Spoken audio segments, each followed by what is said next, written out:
Good afternoon, everybody, or evening, depending on where you're at. This is Ryan with another HM1 in 2021.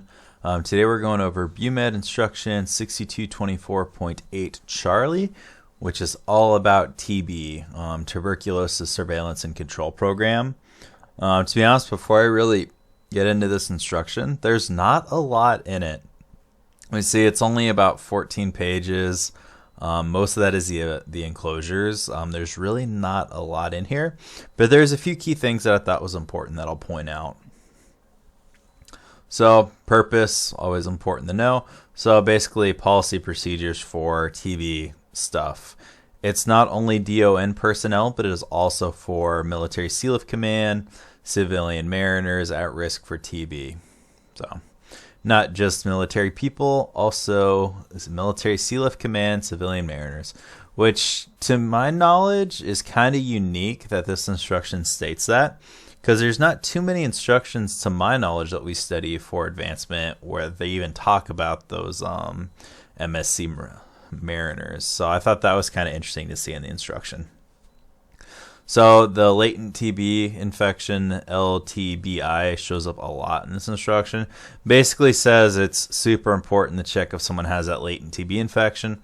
Latent is kind of like your asymptomatic COVID, where you seem healthy, but you're basically just infecting everybody you meet. So kind of a big deal if you seem healthy and you're spreading TB to everybody. So let's pull. So active reserve component personnel and CIVMARs will be tested for LTBI only when they have high risk exposures or their reactants. So like it's not like you test everyone for TB. So like for us in the military, we do our PPD shot every once in a while. So record keeping, a bunch of forms. We're going to talk about that at the end. I'm also going to write it in the description. But in short, NAVMED 6224/7, 8, and 9. Which again, similar to a lot of the other instructions, if you notice, 6224 is also the instruction number. So think 6224, 7, 8, 9. So if Y was 6 for 7, 7, 8, 9. 7 is the initial exposure risk assessment. 8 is the another exposure risk assessment. And /9 is monthly evaluation. So if you think initial, future assessment, and then monthly evaluation, 7, 8, 9 in that order. Your DD 2766, the adult preventive chronic cold flow sheet. We're going to touch more of that when I go like specific, probably the NAVMED stuff. We'll touch more on forms because that one shows up a lot. So looking in the responsibilities. So to me, one of the obvious important things is looking at what is TB. It's bacteria. Mycobacterium Tuberculosis. When I look a little bit deeper in like the virology stuff or the bacteria virology, like what type of gram-stained bacteria, it's probably important to know which TB is, especially because TB is an instruction, but it's not in this instruction. So like when I touch those, I'll make a mental note to find out what type of bacteria Mycobacterium tuberculosis is. Because if there's instruction dedicated to it, it's probably important to know. So let's see. So what do the COs do? They, like everything else, are overall in charge of the policy. It does say that for federal governments, the MTF, they have to conform to local or to federal laws as well as any like instructions, like any military stuff, but they have no obligation to follow state requirements. So let's see right there, but are not obliged to comply with state or law ordinance if they conflict with federal law. So if federal law says something different than the state, we follow federal because we are a federal government organization in the military. Let's see. So the Navy Marine Corps Public Health Center, kind of obvious there. Make sure that the other public health centers are providing surveillance, and they are the investigators. The NAV and Preventative Medicine Unit are the people that do like the tracing logs and stuff, which to me, I saw a lot of parallels between this and COVID, like even to the point of like what masks you wear and all that. So I'll touch on in a second, but basically I like to think of the Navy Marine Corps Public Health Center as kind of like the COVID cell. If you work at a hospital, you probably have one of those that's doing all the contact tracing and all of that stuff.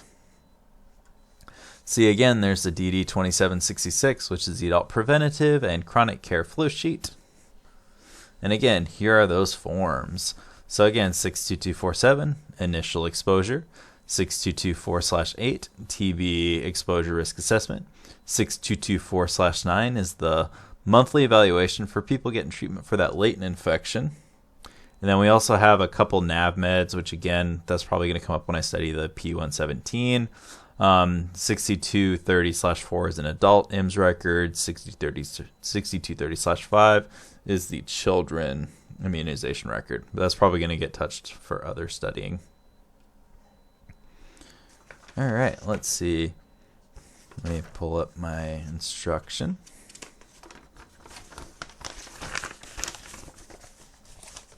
Testing for TB. I mean, I think all of us as military folk remember doing the TB test. So it gets tested on entry to service. People get screened annually during the 6224/8 to determine TB exposure history and their risk. And it says that may take place in conjunction with their PHA. Let's see, so annual. And then for the civilian mariners, they get, that all happens per relevant military sea lift command policy. So whatever their equivalent would be to like the Bumed instruction, they follow. So our instructions doesn't tell the merchant marines what to do. Let's see. The tuberculin skin test. So it talks about the approved material for that. That's probably not super important. But the strength probably is 5 tuberculin unit. So just think 5. Let's see. Recording admin. Obvious stuff. Date, type, manufacturer, measurement. This one's important. There's the 48 to 72 hour window. I've had the PPD done several times over the years, so for me, the 72 hours is kind of duh. But if they come up over 72 hours, you have to record it as not read, and they got to come back 3 days later. But you can stab them in the other arm right away, but they got to come back 3 days later. Or within 2 to 3 days later. And then again, where does your TST go? On your immunization record. So 6230/4, 6230/5, both of those are the NAVMEDs. I got to find out which instruction 6230 is, because that's something, again, I pointed this out because I've been taking the test so many times I never realized that the form numbers more often than not are related to the Bumed instruction. So there's something there. My guess is it's a PrevMed instruction because it's a 6200. As you can see, the 6224 is TB stuff.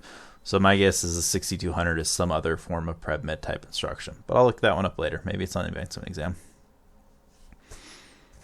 Let's see, pull it up the next page. It's been a really rough week, so I'm struggling getting through the video. But every little bit we do helps. So it's more important to have the consistency than anything else, right? I don't know if I'm convincing you that or myself at this point. Measurement, talked about that. Sexual circumstances, really nothing there that's big. It talks about the like the converter size, because the induration has to be a certain length before you port it, which I think this is the biggest takeaway, not only for advancement studying, but for my just growth and development as a sailor, as a leader, as someone that just has to do medical stuff. So check out this chart. I'm going to talk about I'm going to read a little bit of this in a second. But basically, your risk is stratified, or your conversion risk is stratified depending on like what some of your background is. So it's not like if you have induration, you immediately are a converter. It has to be a certain size. And how big it can be depends on how risky your situation is. So for anyone with no risk factors, greater than 15 millimeters of induration. So again, induration is the bump. So if you have no risk factors whatsoever, you need to have a 15 milliliter induration before it's considered positive or a reaction. Medium risk, which is defined as immigrants within the last 5 years from high TB areas, healthcare workers, and others at risk of occupational exposure to TB, and people with any medical stuff that may screw them up if they get TB. So boom, we're corpsmen. So healthcare workers is what we are. So we're all automatically in that medium risk category. So medium risk is 10. And then high risk is people who just got exposed. And to me, this makes sense. So like if you have confirmed contact with someone, even if it's not a big induration, probably a big deal. And let's get that looked at. So it just from high risk is 5, medium risk is 10, low risk is 15, which makes sense because the less risk factors you have, the more leeway you have, the bigger it can be. So just remember 5, 10, 15. Let's see, and it said you evaluate everyone with a TST over 5 millimeters. So I'd say probably a good idea if you're working in PPD to just have a picture of this chart and just look at it. I mean, it's a good reference, looks like to me. Let's see, and then also, so an increase in reaction size of 10 millimeters within 2 years is also considered a positive test. So even if they would still normally be low risk, if the induration went up by 10 millimeters or more within because you're supposed to do it annually 2 years, it's considered positive. So the big numbers: 5 high risk, 10 medium risk, 15 low risk, and up by 10 is an automatic positive test. Let's see. And then interpretation: if you see induration, it is positive. There's some other stuff you got to do if it's positive. So if it's positive, the NAVMED 6224/7, which is that initial exposure, chest X-ray, which makes sense because TB is a lung thing. It'll screw you up. So take a look at what your lungs are looking like. Take a look at their spit, and start doing in treatment.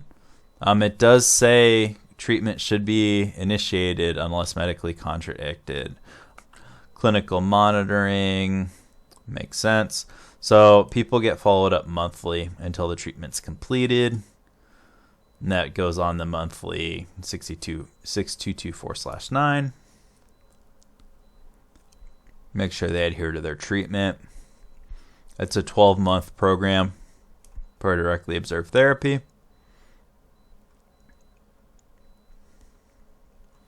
Yeah, nothing really too big here. Kind of obvious stuff. Make sure they're doing their appointments. People that are getting out of active duty and their continued treatment can follow up with the VA to make sure they're continuing to get their care. Contact investigation summary. That whole block basically says whatever your local policies are doing for like the COVID contact tracing. So to me, I think we've all heard of that one. What are their responsibilities? Look for the links. So here's one, boom, again, similar to COVID, because I know for me, at my work spot, if we're seeing patients in person, you have to wear a surgical mask. Pretty much everyone's wearing a surgical mask at work right now because we're not super under budget on them. So it says if someone's positive TB, they need to wear a surgical mask. Reason being, the surgical mask stops a lot of the yuckies to get put into the air. It also says the difference between the N95 and the surgical mask, which I think all of us have become mask experts since 2019 at this point. N95 is filtered air, so N99 protects you, and then they wear the surgical mask because that stops their spit and grodies from getting in the air, but the N95 is what is actually filtering the air. Let's see, wear a surgical mask at all times if they're suspected. Medical personnel wear their respiratories and N95. So pretty much TB is one of those where you go overboard. Reporting, so submit your report within 24 hours. There was a timeline in here that I think I missed. You wear your surgical mask. Medical report must be submitted within 24 hours, so within a day. Because, again, a lot of people could get sick really quick with TB. So I'll make sure that you're tracking it. All right, guys, that's it for this instruction. There's also the information for a bunch of the NetMews on the back. But I don't think that's super important. But it is this last page if you want to take a look. All right, I hope this video helps. Have a great night and following weekend. Again, this was Bumedinst instruction 6224.8 Charlie. Tuberculosis Surveillance and Control Program.